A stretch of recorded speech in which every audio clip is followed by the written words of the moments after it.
Hello guys. एक और video और ये बहुत क्विक हम रिकॉर्ड करेंगे, लेकिन आज की जो वीडियो होगी वो बहुत फनी होगी और थोड़ा बहुत कंट्रोवर्सी, जिसकी वजह से सबसे पहले मेरे चैनल पर दूसरी लाइन में वीडियो थी। उसके बाद से एक और कंट्रोवर्सी, वो भी पीएसजी और नेमार। अब कोई रिश्ता है पीएसजी का कंट्रोवर्सी से? जिन लोगों की वजह से थी वो लोग भी चले गए, लेकिन फिर भी उन लोगों की वजह से अब कंट्रोवर्सी स्टार्ट हो गई। So, मैं जितना न्यूट्रल रह सकूंगा इसमें मैं उतना रहूंगा, जितना अनबायस्ड रह सकूंगा, जितना सेंसिबल रह सकूंगा उतना हो सकेगा मुझसे। लेकिन हुआ क्या है नेमार को? नेमार के ऊपर फॉर्मर पीएसजी एम्प्लॉयज ने, फॉर्मर क्रिस्टोफर गैलटियर के असिस्टेंट ने और काफी लोगों ने अब रिसेंटली बहुत ज्यादा रिमार्क्स दिए हैं। तो लेट्स सी, हम वो देखते हैं हम क्या वो सेंस बना सकते हैं। Let's just share the screen with you. और ये पीएचडी रिपोर्ट ने हमें सेंड करी, हमें सेंड करी, ट्वीट करेंगे। Let's see.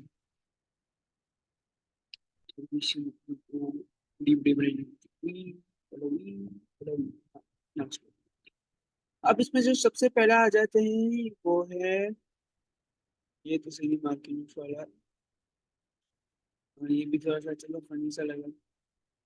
वो था ये, सबसे पहले तो ये लास्ट सीजन ट्रेनिंग सेशन के अंदर टोन रोज हो गई between Lionel Messi and Achraf Hakimi. इसकी वजह से नेमार ने उसकी साइड ले ली मेसी की, रामोस आ गया मेसी के बीच में।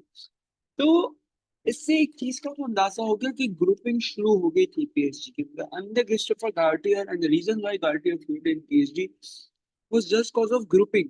नेमार मेसी इन सब लोगों की वजह से टीम में ग्रुपिंग हो चुकी थी, खड्डे थे इंटीरियर, इस वजह से भी फेल्ड और कॉन्ट्रैक्ट एक्सटेंशन नहीं हो पाई। और मुझे समझ नहीं आती ऑफर भी क्यों की थी।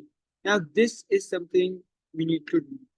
Last season during league one match at half time, our first team started came across Neymar, who was in tears in the restroom. A person close to the club, so he was surprised to see him like that. Neymar told him that no one understand him.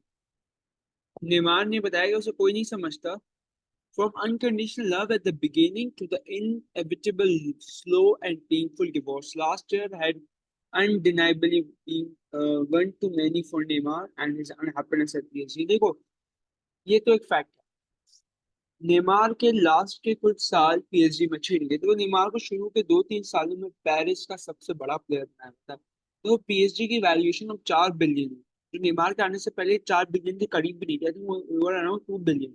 उसमें Neymar का बहुत बड़ा role है PSG को global club बनाने। ठीक है। अब जो ये बात है ये अंडरस्टैंडेबल है। ये अंडरस्टैंडेबल है कि नेमार के भी कुछ पॉइंट्स हैं। नेमार दोस्ती यारी के चक्कर में इन सब चीजों के ना, उस नेमार की इमेज पब्लिकली बहुत रुइंड थी। पार्टी प्लेयर, मतलब उसको लगता था कि वो is not serious about his injury, serious about his game, सब कुछ होता रहा। बट ये अंडरस्टैंडेबल। और former deputy CEO Jean Claude Blanc, या शायद जॉन क्लॉड ब्लांक में नाम पे sorry, he come in support with Neymar. He's like, when you welcome a global superstar, even beyond football, you have to be ready to manage media overexposure for both the players and the club. हाँ, PSG को बहुत over exposure मिला जब Neymar आया था, and this was the case during the time in Paris. PSG become a global sports brand, इसमें कोई शक नहीं है। This club has just been valued at over 4 billion euros, and I think Neymar has something to do with that. In the end was often a lot of noise about little. When Neymar was a very good person, not difficult to deal with, and he had his best. तो वो जो इसके support में आएंगे, Neymar एक मुश्किल बंदा नहीं था डील करने के लिए, लेकिन बहुत अलग सी चीज है उसके बारे में कही जा रही थी मीडिया के अंदर। फिर थॉमस टुकल के फॉर्मर स्टाफ मेंबर ने ये बोला, I can assure you that Neymar took care of his body. ये इमेज बनी हुई थी मीडिया के अंदर, नेमार अपनी बॉडी की केयर करता था, invested a lot of money and time in his preparation with an who followed him uh, every day, and who was in constant contact with the club. A person close to the club really it hurts because Ney was a fabulous player when he arrived, but since COVID something has changed. देखा Covid के बाद से 2021 2021 के season के उस memorable season के बाद से थिंग्स टूटना शुरू हुई और ट्रेनिंग सेंटर में खड्डे शुरू हो गए। A regular in the training center when he arrived at PSG and when he fell in training, The entire camp, the Lord just stopped breathing. But at the end of his adventure, when it happened, everyone asked him to get up, and no one came back. तो Neymar के मसाइल शुरू हो गए थे Covid के बाद से, और ये जो पीएसजी की इम्पोर्ट ने बात करी है, ये थोड़ी सी खतरनाक। एंड उस वक्त समझ आता है कि ऐसी क्लब्स, ऐसी टीम्स कुछ भी नहीं जीत सकती। ये बहुत ही डिस्टर्बिंग चीज है। डिस्टर्बिंग तो नहीं, लाइक बहुत ही अजीब सी चीज है कि हमारे क्लब में ये चीज हो रही थी।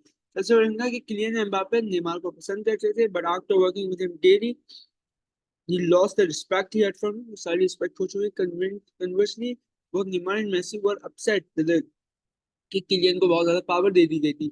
Messi even he was introverted, he would at least say hello to you, not Neymar. Neymar hello भी नहीं कहता था।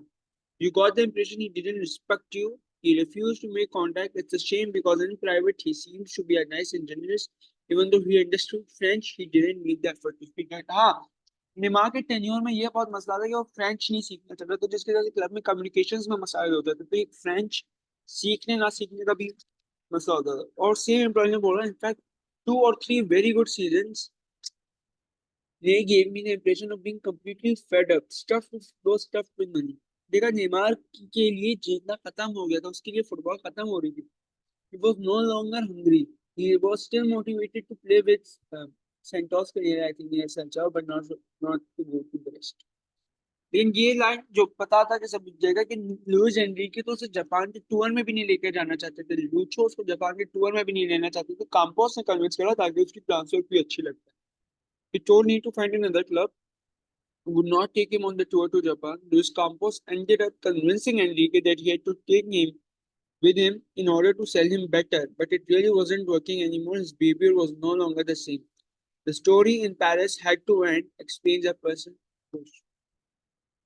वो एंड होनी थी स्टोरी।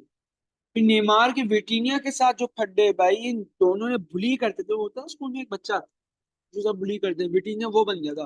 वो विटीनिया बहुत अच्छा इंसान था, उसने मीडिया में वो क्योस नहीं करना चाहता। ये सोचो, अगर विटीनिया बोल देता कि भाई हाँ ये सब हुआ, जो कि हुआ है, अगर विटीनिया बोल देता कि नेमार ने उसके साथ ऐसा करा है, मेसी ने उसके साथ ऐसा करा है, बदतमीजी हुई है, उसका मजाक उड़ाया जाता था, तो कितना बड़ा मीडिया में क्योस बैठा। लेकिन उसे आके मीडिया में मना करा। Neymar clashed with an assistant of Christopher Galtier during a training session. उससे फड्डे हुए इसके। फिर इस्माइल गाबी हमारा टैलेंट है, उसको उससे फड्डे हो गए, वो टैलेंटेड प्लेयर, उससे फड्डे हो गए इनके। Neymar caught him and gave him a brush to the head.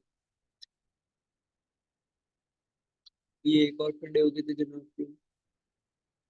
तो ये सब चीजें बता रहा है कि जो नेमार का एटीट्यूड था टुवर्ड्स पीएसजी, टुवर्ड्स एवरीवन, वो मेसी के आने के, मैं मेसी का पे ब्लेम नहीं करना चाह रहा कि ये साउंड करेगा कि मैं मेसी के अगेंस्ट हूँ, बट वो बहुत ही ज्यादा ना, समझ लो आप,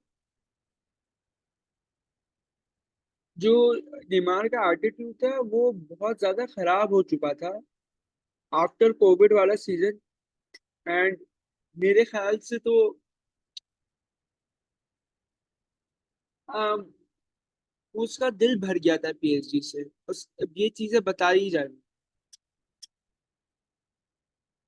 ये चीजें बताती जा रही कि नेमार का दिल भर चुका था, और अब मुझसे ज्यादा कुछ एक्सपेक्ट, क्योंकि टीम ही डिवाइडेड हो गई, तो पीएसजी पूरा chaos बन चुकी। ठीक है, तो ये मैं नहीं कहूंगा पीएसजी नेमार को ऊपर अटैक कर लिया। आई थिंक ये इख्तिलाफात बहुत पहले से शुरू हो गए थे। अब ये बात आप कह सकते हो कि बातें अब क्यों आ रही है, क्योंकि मेरे ख्याल से अब दोनों साइडों से पंगे लेना शुरू हो गई थे, और बातें देखो बात बाद में ही बाहर निकलती है, फैक्ट है। कोई भी मसला हो जो मीडिया में लग रहा होता है बाहर मसला है, लेकिन अंदर उस वक्त सब कहते हैं कि सब कुछ सही है, सब कुछ सही है, तो ऐसी बातें निकलते ही बाहर बात। तो ये है मेरी वीडियो है, और ये मेरा पॉइंट है। आप मुझे बताओ कि आपको क्या लगता है कि नेमार के साथ सही ट्रीटमेंट हुआ है, नेमार को सही ट्रीट किया गया पीएसजी में? कुछ मेरे ख्याल से शुरू में वो सही था, लास्ट के उसके जो कुछ साल थे उसमें वो सही नहीं गया, उसके फॉर्मर मैनेजर ने उसे निकाल दिया। तो दैट्स माय पॉइंट इज कि नेमार ने अपनी कबर खुद खो दी है, मैं तो यहाँ तक। So good bye and take care.